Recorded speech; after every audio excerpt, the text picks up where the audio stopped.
नमस्कार। मैं डॉक्टर मनमोहन सेन, सह आचार्य संस्कृत, राजकीय महाविद्यालय बहरोड। आज हम बीए पार्ट प्रथम वर्ष के पाठ्यक्रम में निर्धारित किरातार्जुनीयम महाकाव्य के प्रथम सर्ग का पिछले व्याख्यानों से आगे अध्ययन करेंगे। जैसा कि प्रसंग चल रहा है, वनेचर महाराज युधिष्ठिर को दुर्योधन के राज व्यवस्था के बारे में संपूर्ण जानकारी प्रदान करता है और जो बातें वनेचर ने महाराज युधिष्ठिर से बतलाई, महाराज युधिष्ठिर महारानी द्रौपदी के भवन में प्रवेश करके अपने अन्य अनुजों के समक्ष उन बातों को रखते हैं और वनेचर द्वारा बतलाई गई बातों को सुनकर के द्रौपदी के मन में जो विचार उत्पन्न हुए, उनकी जो क्रोधाग्नि उद्दीप्त हुई, तो वे महाराज युधिष्ठिर के उद्योग और क्रोध को बढ़ाने वाली वाणी का प्रयोग करने लगी। द्रौपदी कहने लगी, गुण अनुरक्ताम अनुरक्त साधने कुल अभिमानी कुलजाम नराधिपय परई त्वदन्य कै इव अपहारेत मनोरमाम आत्मधुम इव श्रियम। द्रौपदी कहती है कि ये जो अनर्थ हुआ है वह लक्ष्मी की चंचलता से नहीं हुआ है, अपितु अपनी उपेक्षा के दोष से हुआ है। अनुरक्त साधन है अनुकूल साधनों वाला, कुल अभिमानी क्षत्रिय कुल का अभिमान रखने वाला, नराधिप है राजाओं में श्रेष्ठ, त्वद अन्य है तुम्हारे अतिरिक्त कह कौन दूसरा राजा होगा जो कि गुण अनुरक्ताम आपके गुणों से प्रेम करने वाली, कुलजाम श्रेष्ठ कुल में उत्पन्न, मनोरमाम मन को अच्छी लगने वाली, मन को मोहने वाली, आत्मवधूम इव अपनी पत्नी के समान, श्रियम राज्य लक्ष्मी का परई शत्रुओं के द्वारा अपहारियत अपहरण कराएगा। द्रौपदी कहती है कि आप अनुकूल साधनों वाले हैं, सहायकों वाले हैं, आपके पास में शक्ति है, आपके जो भाई हैं वो सूरवीर हैं, प्रजा आपसे प्रेम करती है, तो सब तरह से अनुकूल स्थितियां हैं। आप में क्षत्रिय कुल का अभिमान भी है, आप प्रजावत्सल राजा भी हैं,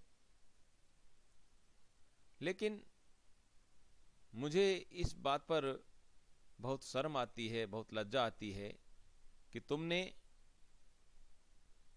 अपनी पत्नी के समान जो राज्य लक्ष्मी है, इसका शत्रुओं से अपने हाथों ही अपहरण करा दिया है। ऐसा प्रतीत होता है, उसे छोड़ दिया है।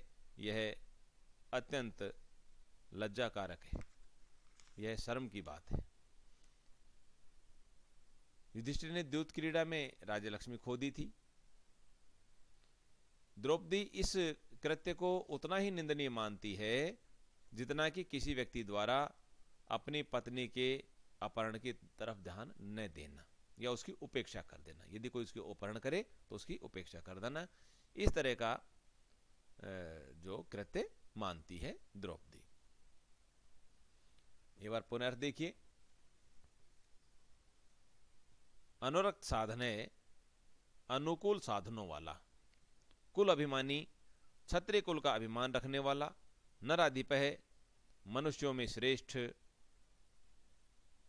त्वदन्य तुम्हारे अतिरिक्त कह दूसरा कौन राजा होगा जो कि गुण अनुरक्ताम, अपने गुणों से प्रेम रखने वाली, कुलजाम, श्रेष्ठ कुल में उत्पन्न, कुलीना, मनोरमाम, सुंदर, मधुर, मन को अच्छी लगने वाली, मन को मोहने वाली, आत्मवधुम इव, अपनी पत्नी के समान, श्रियम, राज्य की लक्ष्मी का, परई, शत्रुओं के द्वारा, अपहारियत, अपहरण कराएगा। अर्थात मुझे इस संसार में दूसरा ऐसा कोई व्यक्ति नजर नहीं आता आपकी तरह जो अपनी पत्नी तुल्य जो राज्य लक्ष्मी है उसका शत्रुओं से अपहरण कराए और शांत बैठा रहे। इस प्रकार से उनके क्रोध को पैदा करने वाली जो कटुवाणी है उसका प्रयोग द्रौपदी कर रही है। आगे द्रौपदी अपनी बात को आगे बढ़ाती हुई कहती हैं, भवंतम एतर्हि मनस्वी गरिहिते विवर्तमानम नरदेव वर्तमनि कथम न मन्योर्ज्वलित्युदीरितः समितरुम शुष्कम इव अग्निरुचिकः।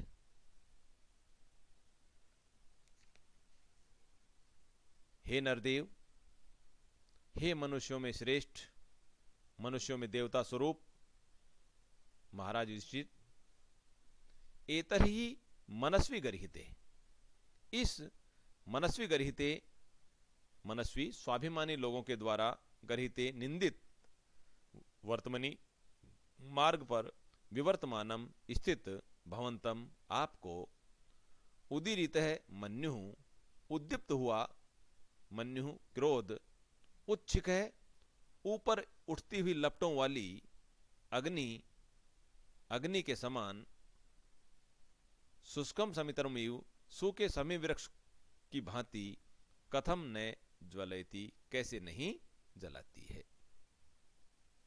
कहा कि हे मनुष्यों में श्रेष्ठ, हे महाराज युधिष्ठिर, इस समय आप स्वाभिमानी लोगों के द्वारा निंदित मार्ग पर चल रहे हैं, क्योंकि क्षत्रिय का धर्म होता है प्रतिशोध लेना, क्षत्रिय का धर्म होता है धर्म के लिए युद्ध करना, लेकिन आप शांति से बैठे हैं। यह क्षत्रिय का धर्म नहीं है, यह कायर लोगों का काम है। आपकी जो नीति है वह सूरवीरों के अनुरूप नहीं है। जिस मार्ग पर आप चल रहे हैं उस मार्ग की सभी क्षत्रिय लोग, वीर पुरुष निंदा करते हैं। बड़े राज सिंहासन के अधिकारी बनकर भी आप आज यहां जंगल में जटाधारी बने हुए हैं, कायरों की तरह छिपकर रह रहे हैं, अपने शत्रुओं पर क्रोध भी नहीं कर रहे हैं। जब आपकी ऐसी स्थिति है तो मुझे आश्चर्य होता है कि आप में क्रोध उत्पन्न क्यों नहीं होता। आप में क्रोध उसी प्रकार से उत्पन्न होना चाहिए जिस प्रकार से समी वृक्ष जो ऊपर उठती हुई लपटों वाली जो अग्नि है वो समी वृक्ष को जला डालती है। समी वृक्ष में भी अंदर आग होती है और जो ऊपर उठती हुई जो अग्नि की लपटें होती हैं वो समी वृक्ष को भस्म, तुरंत भस्म कर देती हैं। उसी प्रकार आपको जो एक क्रोध है वो शत्रुओं से बदला लेने के लिए क्यों नहीं उत्साहित करता, क्यों नहीं प्रेरित करता है, यह मेरी समझ से परे है, द्रौपदी कहती है। एक बार पुनर्देखिए, हे नरदेव, हे मनुष्यों में श्रेष्ठ महाराज युधिष्ठिर, एतर्हि, इस समय या इस प्रकार के मनस्वी गर्हिते, स्वाभिमानी लोगों के द्वारा निंदित, वर्तमनी मार्ग पर, विवर्तमानम चलते हुए या स्थित, भवंतम आपको, उदीरितः मन्युः उद्दीप्त हुआ, पैदा होता हुआ, मन्युः क्रोध, उच्छिक है ऊपर उठती हुई लपटों वाली अग्नि, अग्नि के द्वारा, शुष्कम समितरुम इव, सूखे समय वृक्ष के समान, कथम न ज्वलयति, कैसे नहीं जलाती है, अर्थात अवश्य जलानी चाहिए। आप में क्रोध उत्पन्न होना चाहिए। आप इस कायरता को छोड़िए और अपने शत्रुओं पर क्रोध करें और अपना राज्य वापस प्राप्त करें। इस प्रकार से द्रौपदी महाराज युधिष्ठिर को प्रेरित कर रही है।